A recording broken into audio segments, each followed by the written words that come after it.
Guys, welcome to my farm. These people are making a lot of noise.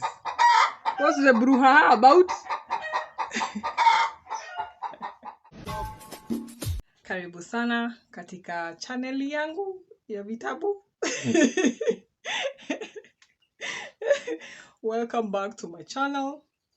My name is Omeno Michelle. Episode of Yellow what? Book haul. We continue from where we left off.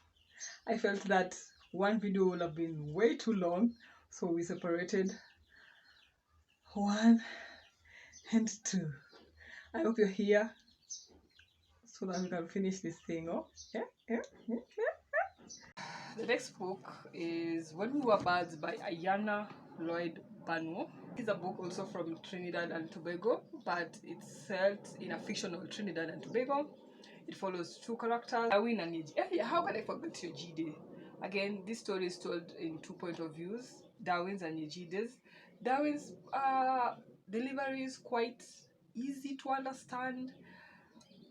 It doesn't have so many complexities, but for Yejide's, it is fast-paced, it has a bit of confusion, and I think that was intentional because it can let me just read the blurb. Darwin is a down on his luck grave digger. Grave digger, newly arrived in the city of Port Angeles to seek his fortune. Young and beautiful and lost. Estranged from his mother and the Rastafari faith she taught him, he is convinced that the father he never met is waiting for him somewhere amazed. This is actually ghost love story. Yejide comes from a line where the women in the family, certain women in the family, help ghosts transit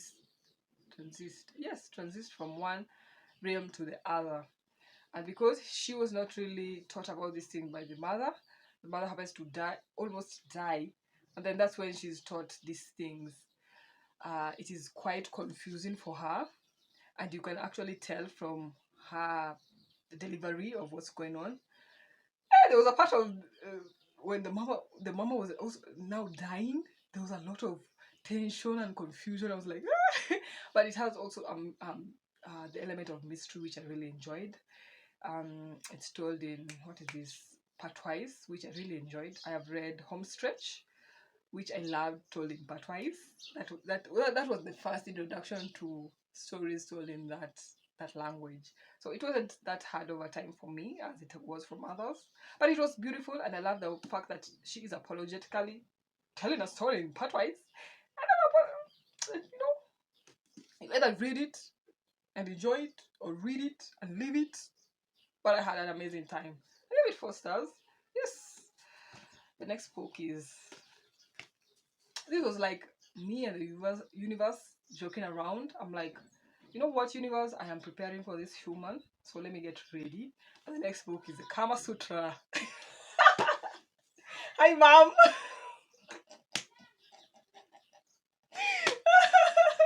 What? It's the Kama Sutra. Do I need to explain this? A position a day, 365 days a year.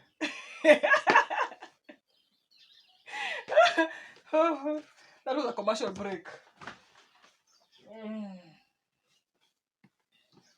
The next lot is my fantasy. I joined this fantasy book club because I'm a wanderer. I love to explore new things. I know at first I was quite resistant to reading fantasy, but now I do not freaking regret it. I know there's some fantasy books that are not for me, but the ones that I've read, the ones that I've owned, really nice. The first one is A Master of Jinn. I wouldn't talk much about this book. I made a reading vlog. You can go watch it. Oh, it was beautiful. It was unapologetically African. We were well represented in this book. Clark, you did us good. The next book is The Final Empire by Brandon Sandeau. This was my first. No, this was my second. I think I read The Way of Kings first, which I actually also enjoyed. It is a huge, thick book like this. This is more fast-paced. It is part of the Cosmere universe, the first Mistborn trilogy. It follows a group of some rogue, I think thieves exactly, because they were just out to cause a revolution because they had a leader who was enslaving a certain community, and then there's this high rich end people who are really controlling these people. So they were out to like free these people. There's an element of allomancy. They are using metals. There's a certain special group who have this ability to use metal to enhance abilities like jumping and reading other people's mind and knowing who is lying or something or influencing others. It's simple, it's complex. I cannot explain to you right here. You just have to go Google yourself. I really enjoyed it. And I love the commentary that Brandon Sanderson usually makes. Yeah. The other fantasy book is the 5th season by N.K. Jemisin. This was quite an experience. This is quite a complex, fantastical world. Again, it deeply relates to us as Africans or all those minority groups out here that are going through the dumps. Her delivery was quite profound. At the end of the book, I was like, huh? What the hell did I just read? I was like, what the hell did I just read? I am yet to read the next 2 books in the Broken Earth trilogy, but I'm so looking forward to it. I love when people break the norm of how things are done, and she did just that. It's a deep book. It's a freaking deep book. Trigger warnings, trigger warnings. It has trigger warnings, please. The other book is Who Fears Death by Nenedi Okofor. I've not read this book yet. Hopefully I will read it in October. A post-apocalyptic Africa, a woman who has survived the annihilation of a village and a terrible rape by an enemy general wanders into the desert hoping to die. Instead, she gives birth to an angry baby girl with hair and skin the color of sand. Gripped by the certainty that her daughter is different, special, she names her Onyesonwu, which means who fears death in an ancient language. Onye is Ewu, a child of rape who is expected to live a life of violence, a half-breed rejected by her community. But as Onye grows, she manifests the beginnings of a remarkable and unique magic, and during an inadvertent visit to the spirit realm, she learns something terrifying. Someone powerful is trying to kill her. Desperate to elude her would-be murderer and to understand her own nature, she embarks on a journey in which she grapples with nature, tradition, history, true love, and the spiritual mysteries of her culture, and ultimately learns why she was given the name she bears. Who fears death? Oh, I'm ready for this. I'm ready for this. I'm ready to cry. I'm ready to be ripped. I'm ready. I'm ready. I'm ready. That marks the end of my fantasy collection. I love how it's growing, and uh, maybe in the future I'll focus more on Afro fantasy because that's more relatable. But I will not restrict myself to that. We want to explore the whole of the earth. My next, we have Thriller in the building. Yeah. Hi, my name is Obeno Michelle, and I love you, baby. The first book from this stack is Jonesbo, The Head Hunters. Thanks to Bookstagram, I discovered this Nordic noir author from Sweden. If you love Stieg Larsson, I think you're gonna enjoy his works. The Headhunters follows Roger Brown, who is a corporate headhunter and is a master in his profession. But one career cannot support his lifestyle and his wife's art gallery. So he's out there looking for an extra job where he meets Klaas Creve. At an art opening night, he meets Klaas Grieve, who is not only the perfect candidate for a major CEO job, but also perhaps the answer to his financial woes. Grieve just happens to mention that he owns a priceless Peter Paul Rubens painting that's been lost since World War II. And Roger Brown just so happens to double in art theft. But when he breaks in Grieve's apartment, he finds more than just the painting. And Klaas Grieve may turn out to be the worst thing that ever happened to Roger Brown. I think this is the book that I'm going to start today. It is short. I love a thriller that revolves around art. I haven't read many of such, so I'm really looking forward to it. I know I've read like maybe 4 books from this guy, the books which I'm also collecting, and I enjoyed it. And I know for a fact that I'm just transitioning from a slump that I might enjoy this. It is 260 pages, so I can wait. Next, we have Karen Slaughter. I've heard great things about this author, and this follows. I don't know what it follows. When a teenage quarrel explodes into a deadly, a plane is passing. The plane has passed. So, when a teenage quarrel explodes into a deadly shootout, Sarah Linton, pediatrician and medical examiner, finds herself entangled in a horrific tragedy. What seems at first to be a terrible but individual catastrophe proves to have wider implications when the autopsy reveals evidence of a long-term abuse and ritualistic self-mutilation. As Sarah and police chief Jeffrey Tolliver start to investigate, a young girl is abducted and it becomes clear that the first death is linked to an even more brutal crime. And unless Sarah and Jeffrey can uncover the deadly secrets the children hide, it's going to happen again. How the heck did I even pick this book? We're here for the thrill. The next book is Along Came a Spider.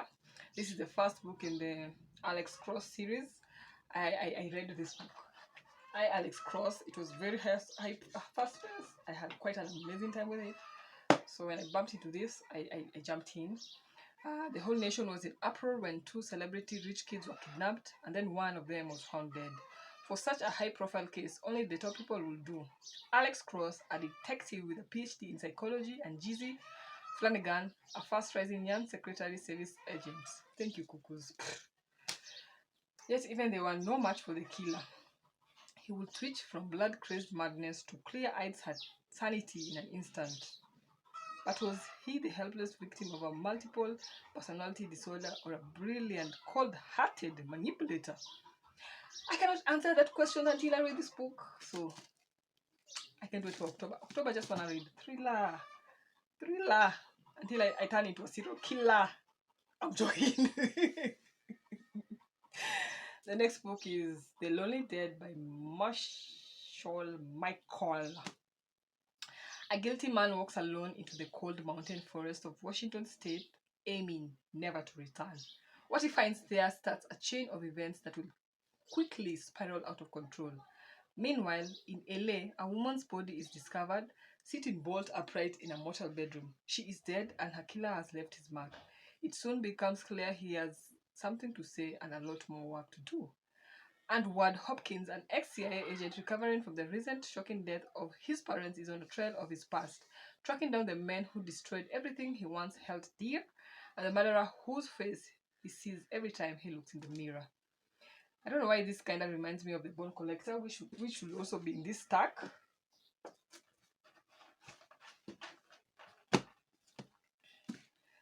Okay, we have The Bone Collector. Who doesn't know about The Bone Collector? The movie, the book, the series. I really enjoyed the series. Lincoln Prime is trapped in his bed and actually planning his suicide when he gets a call he can't ignore from his old partner in the force. A single human hand has been found buried on a deserted railway track on New York's west side. The hand belonging to a man who got in a cab at the airport and never got out, and the driver was the Bone Collector. The Bone Collector, a killer and kidnapper obsessed with old New York, leaves clues that only Lincoln Rhyme can decipher. As the minutes count down towards each successive death of an innocent, Rhyme and the female police officer acting as his arms and legs race to locate the victims by unraveling the Bone Collector's clues. Slowly, the criminalist begins to narrow the noose around the kidnapper, but it appears the Bone Collector has his own plans and is narrowing his own noose around Lincoln Rhyme. If you are looking to read a book that has a quadriplegic representation, this is the book. Diva goes in deep because our main character, Lincoln Rhyme, is paralyzed from the neck down, so it's only his head that is moving and his small, I don't know if was it his right or left finger that can move. And he deals with thoughts of suicide because he never imagined that he will live such life, but he has a freaking brilliant mind. There's commentary on euthanasia, there's commentary on love, there's commentary on loss, there's commentary on redemption, there's commentary on hope, how it can be suicidal. And I understood that part, but I enjoyed this book. The next book is by Jeffrey Deaver, The Broken Window. It's part of the Lincoln Rhyme series. I don't know what it's about. It hasn't been opened. He is watching you. He knows you better than you know yourself. He is using his knowledge to plan your death. But are you not his only victim? He is also watching your killer. He's about to get away with the perfect murder. Woo, woo, woo, woo. And it's fun. I'm trying to collect as many books from the Lincoln Rhyme. Okay, mostly the Lincoln Rhyme series, because this scientist has a freaking brilliant mind. The next book is Killing the Shadows by Val McDermid. I've read one book by Val McDermid. I know she does mostly crime fiction, but the book was a retelling of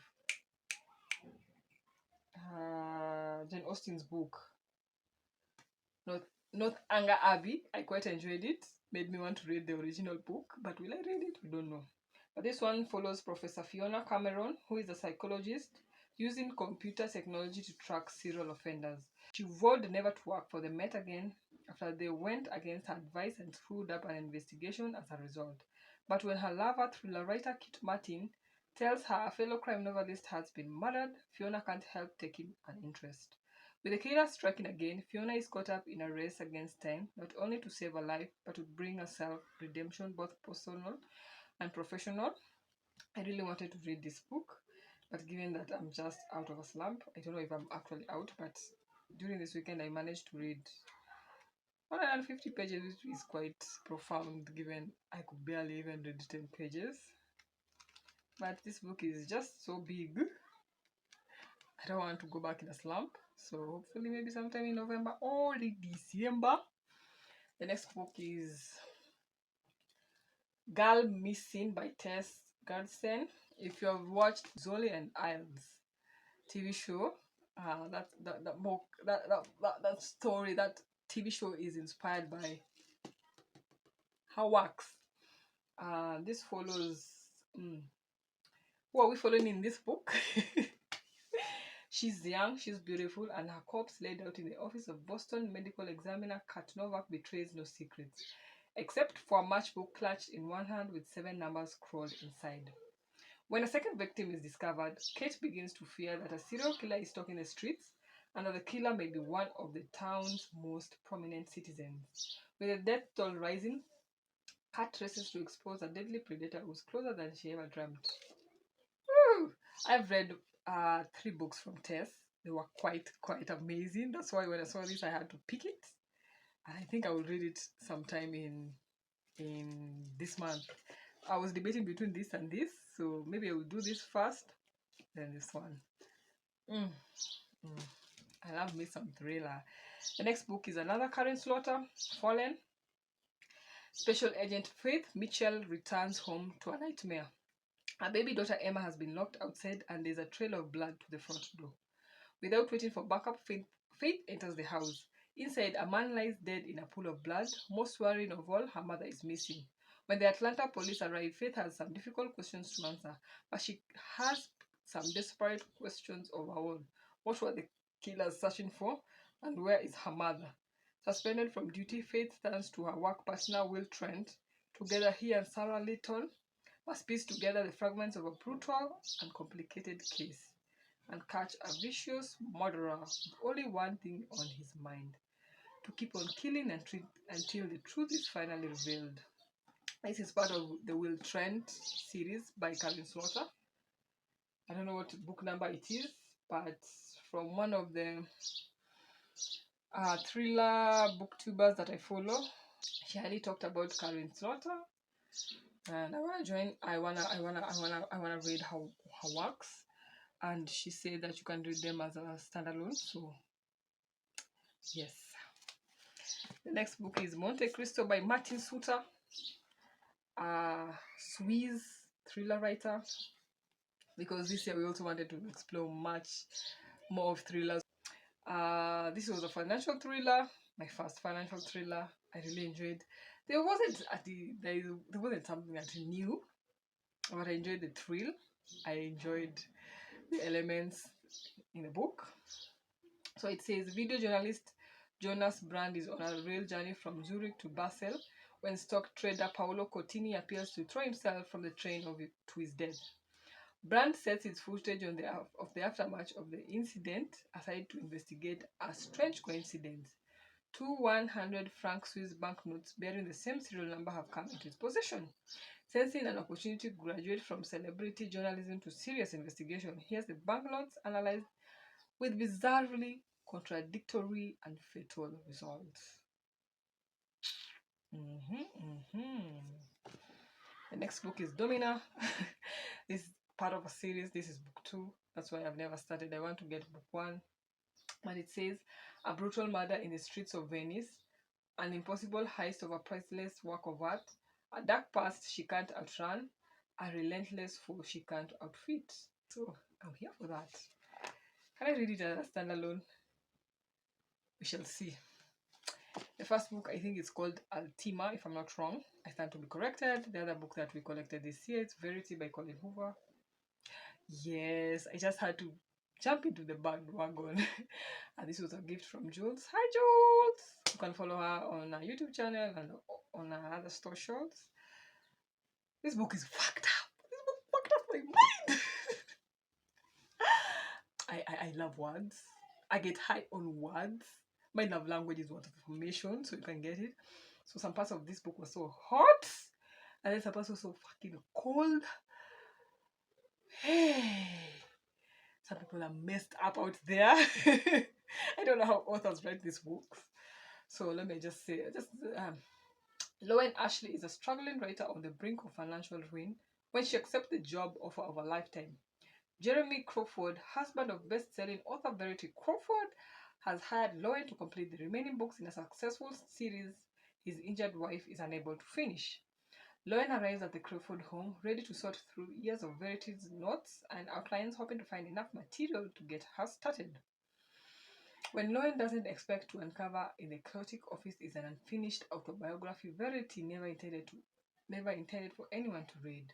Page after page of bone-chilling admissions, including Verity's recollection of the night her family was forever altered. Lauren decides to keep the manuscript hidden from Jeremy, knowing its content could devastate the already grieving father. But as Lauren's feelings for Jeremy begin to intensify, she recognizes all the ways she could benefit if he were to read his wife's words. After all, no matter how devoted Jeremy is to his injured wife, a truth this horrifying will make it impossible for him to continue loving her. Did I tell you that I suspected each and every character in this book except the tiny boy? What was his name? Was it Curtis? I felt even Lauren was like also obsessed with Jeremy. Jeremy was my most. Everybody had a weird element in this book, and I felt like I loved how the author made me part of the story by making me have to choose whose truth that I will follow. Yeah. It's fucked up. And if you've read this book, whose truth do you believe in? Is it Lauren's or is it Verity's? I would love to know. Actually, a special edition of this book is being released this month, and it will have extra chapters. I don't know if it will have answers to our questions, Madame Hoover, but I think this is the only Colin Hoover book I will ever read in my life. So, you did well. Yeah, I personally enjoyed the book. I love the book that will leave me at the edge of my seat and asking what the fuck is going on out in this world. And she did that. The next book is Capeta by Patricia Cornwell. I am collecting the books from this Case Capeta series. I don't know which book number this is, but it mostly deals with serial killers. I love reading about serial killers. I love criminal minds. Do I want to be a serial killer? I'm messing with you. I am a very gentle soul. Leaving behind her private forensic pathology practice in Charleston, South Carolina, Kay Scarpetta takes an assignment in New York City where an injured patient in Bellevue Hospital psychiatric prison ward has specifically asked for her. While Scarpetta examines him, she listens to one of the most bizarre stories she has ever heard. Oscar Ben says his injuries were sustained in the course of a murder that he didn't commit. Is Ben a criminally insane stalker who was fixated on Scarpetta, or his paranoid tell true and it is he who is being spied on, followed and stalked by the actual killer? The one thing Scarpetta knows for certain is that a woman has been tortured and murdered and more violent deaths will occur. In the days that follow, Scarpetta, her forensic psychologist husband Benton Wesley, and her niece Lucy, who has recently formed her own forensic computer investigation firm in New York, will undertake a harrowing chase through cyberspace and the all too real streets of the city. It is an odyssey that will take them at once to places they never knew, but also much, much close to home.